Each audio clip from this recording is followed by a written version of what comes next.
لو راجعة من شغلك متأخرة وعايزة تعملي غدا سريع أو ملكيش نفس تقفي في المطبخ كتير، يبقى وصفتنا النهاردة هي الحل. وأحلى حاجة فيها إن هي كلها بتتعمل في حلة واحدة، يعني كمان مفيش مواعين.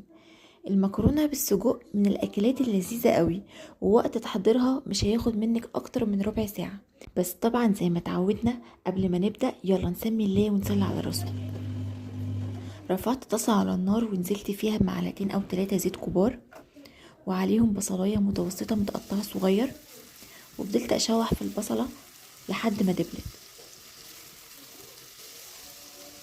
واول ما البصلة دبلت معايا نزلت عليها بفصين توم مفرومين، وفضلت برضو اشوح فيهم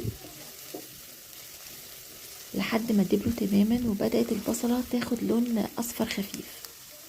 نزلت عليهم بفلفلاية خضرا متقطعة صغير،